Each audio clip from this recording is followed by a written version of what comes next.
দারুণ দারুণ সব টেক ভিডিও পেতে সাবস্ক্রাইব করুন এইচবিওটির চ্যানেলকে আর পাশে আসা বেল আইকনটি বাজিয়ে রাখুন নতুন ভিডিও সবার আগে পাওয়ার জন্য।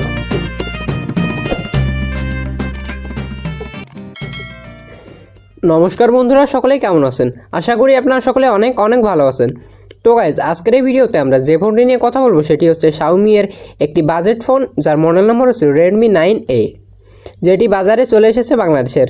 তবে এই ফোনটি নিয়ে আমার কোনো কথা এখনও বলা হয়নি আমার কোনো ভিডিওতে, তাই এই ফোনটি নিয়ে আমি ভাবলাম একটি ভিডিও বানিয়েই দিই। এই ফোনটি আসলে কি কেনা উচিত হবে নাকি আপনার কেনা উচিত হবে না। আপনারা হয়তো জানেন কিছুদিন আগে Redmi 9 এবং Redmi Note 9 দুইটি ফোন বাজারে এসেছিল, যা ব্যাপক জনপ্রিয়তা লাভ করেছে। তবে সেই ফোন দুইটির বাজেট 10,000 টাকার উপরে ছিল, কিন্তু এই ফোনটি 10,000 টাকার ভিতরে বাজেট সেগমেন্টে তৈরি করা হয়েছে। তাই বুঝতে পারছেন ফিচার তো কিছু কম থাকবেই, তবে বেশি কম নাকি সেটা আপনার প্রাইস রেঞ্জের ভিতরে ভালো হবে সেসব নিয়ে আলোচনা করব আজকের এই ভিডিওতে। তাহলে চলুন আর কথা না বাড়িয়ে শুরু করি আমাদের এই আজকের ভিডিওটি।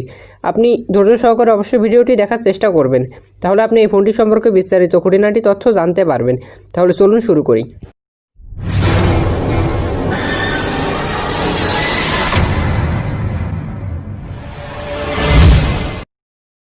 ওয়েলকাম ব্যাক গাইস, ফিরে আসলাম একটি ইন্ট্রোর পরে। আপনারা দেখছেন এইচবিওটির ইউটিউব চ্যানেল, এবং এইচবিওটির ইউটিউব চ্যানেল পক্ষ থেকে আমি হিমেল রয়েছে আপনাদের সাথে। তো আর কথা না বাড়িয়ে এবার সরাসরি চলে যাচ্ছি ফোনের স্পেসিফিকেশন জানিয়ে দিতে। এই ফোনটিতে আপনি নেটওয়ার্ক হিসেবে পাবেন 2G 3G এবং 4G নেটওয়ার্ক, এবং এই ফোনটির স্পিড হিসেবে থাকবে SSPA এবং LTE অর্থাৎ 3G এবং 4G। GPRS এবং EDGE এর সাপোর্ট পেয়ে যাবেন। আর কথা বলি ফোনটির বডি নিয়ে। ফোনটির বডি ডাইমেনশন হলো 164.9 × 77.9 মিলিমিটার এবং ওয়েট হচ্ছে 194 গ্রাম, যা মোটামুটি কমফোর্টেবল ওয়েট। সিম হিসেবে রয়েছে ডুয়েল সিম, এবং ডিসপ্লে টাইপ হচ্ছে IPS LCD capacitive touch screen, 16টি কালার অ্যাভেলেবেল।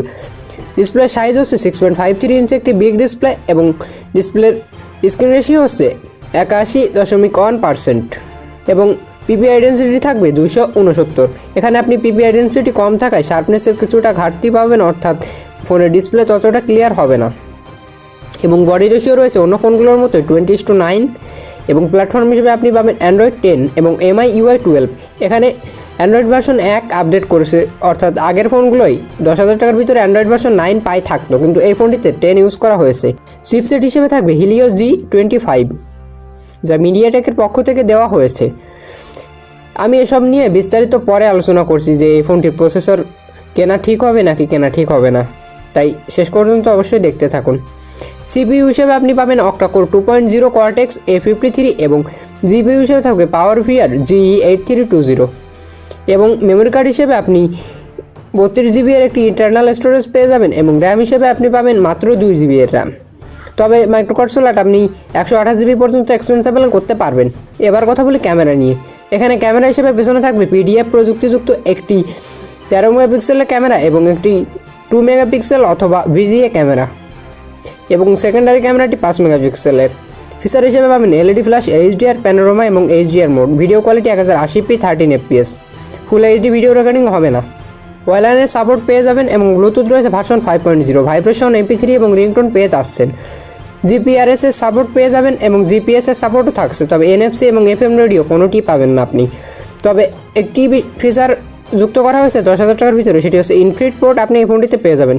USB 2.0 এবং USB Type-C পোর্ট পেয়ে যাবেন। সেন্সর হিসেবে থাকবে অ্যাক্সিমিটার, গিও এবং প্রক্সিমিটি।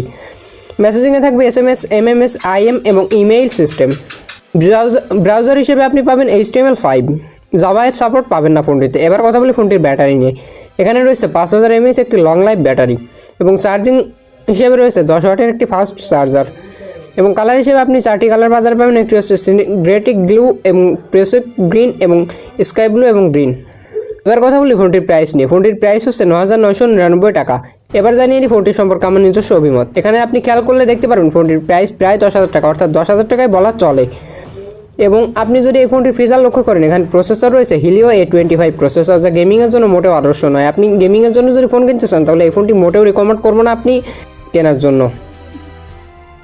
এবং আপনি যদি লক্ষ্য করেন যে ব্যাটারি ক্যাপাসিটি 5000 mAh রয়েছে, যেটি মোটামুটি ভালো হবে। তবে এখানে আপনি ক্যামেরা কোয়ালিটি খুবই চিপ কোয়ালিটির পাচ্ছেন, কারণ মাত্র 13 মেগাপিক্সেল এবং 5 মেগাপিক্সেলের দুইটি সেন্সর থাকছে সামনে এবং পেছনে, যা আপনার প্রাইস রেঞ্জের ভিতরে অনেক কম। আপনি ওয়ালটনের যে ফোনটি রিভিউ দিয়েছিলাম HM5, ওই ফোনটির ক্যামেরা এর থেকে অনেক ভালো। তবে Realme C3 এবং Realme C11 ফোন দুইটির সঙ্গে এই ফোনটি পেরে উঠবে না আমি বলছি, কারণ সেই ফোন দুইটির প্রসেসর যথেষ্ট ভালো, কারণ 8,500 টাকার বিনিময়ে আপনাকে হিলিও G35 দিয়েছে C1140 এবং C340 কথাই তো নেই, কারণ সেখানে রয়েছে G70 গেমিং প্রসেসর। তবে সেখানে ক্যামেরা কোয়ালিটি যথেষ্ট ভালো দেওয়া হয়েছে এবং এর আরেকটি নেগেটিভ সাইড হচ্ছে ফোনটির প্রাইস প্রায় 10,000 টাকা, তবে 3GB র্যাম ইউজ করেনি।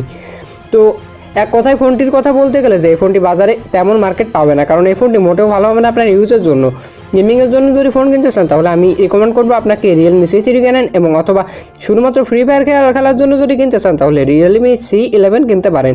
আর যদি ক্যামেরা কোয়ালিটি অথবা অন্য কোয়ালিটি ভালো চান তাহলে ওয়ালটনের HM5 ফোনটি দেখতে পারেন। কিন্তু এই ফোনটি আমি কখনোই রিকমেন্ড করবো না আপনাকে এই ফোনটিকে এই প্রাইস রেঞ্জের ভিতরে কেনার জন্য। এই ফোনটির প্রাইস যদি 7 থেকে 8,000 টাকা হতো তাহলে কেনা উচিত ছিল।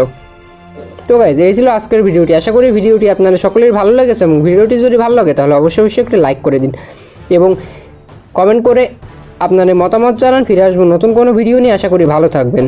যারা সাবস্ক্রাইব করেননি প্লিজ সাবস্ক্রাইব করে দিন। ধন্যবাদ সকলকে।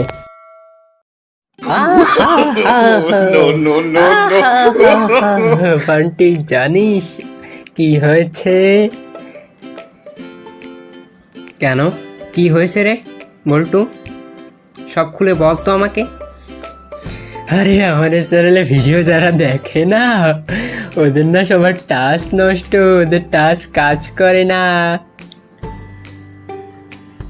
কেন বল্টু, কি হয়েছে একটু খুলে বল তো আমাকে।